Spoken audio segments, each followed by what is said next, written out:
The Camino is a very personal experience, and it will bring to each person exactly what that person needs when they open themselves up to it and they trust that whatever comes to them is coming from a place of infinite love.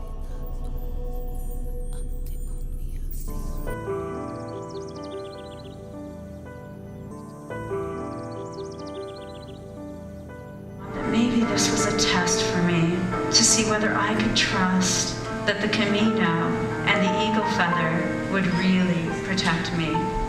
I had no idea who he was and why he was there so late at night.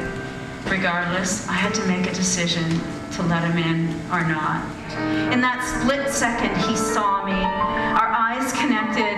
His pained expression pleaded with me to resist my fears, but I was a woman alone. I felt weak and vulnerable standing there, exposed and almost naked. Bang, bang, bang. He pounded on the window again, calling out to me. I couldn't bear to watch him any longer. I walked over to the glass door, shaking with fear, crossing my arms to cover myself. "Who are you?" I shouted. "Peregrino, Peregrino," I heard him say in a muffled voice. "Por favor," he pleaded through the glass door. How could I turn away a pilgrim in need? I turned the lock, and the door burst open, and a sound of wind and torrential rain filled the room.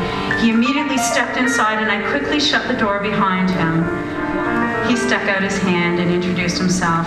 His hand was wet and cold. I didn't hear a word he said, since I was too busy judging his actions and watching for clues as to whether to mistrust him or not. Upstairs, my hospitality ended when I directed him to a separate bunk room on the opposite side of the building. When I was safely back in my bed, I made sure that the eagle feather was close to me in my sleeping bag, and I thanked the Creator for protecting me.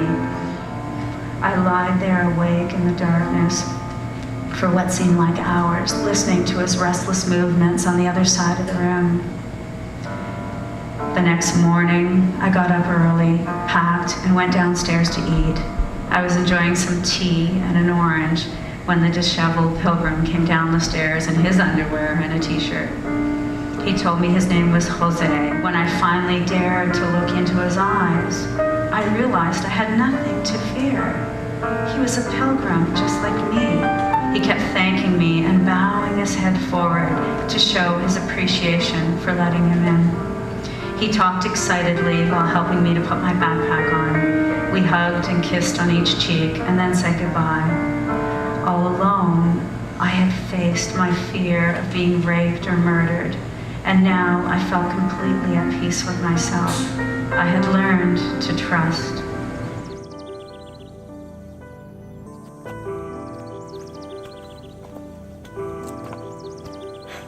Acógenos, Señor Santiago, acógenos.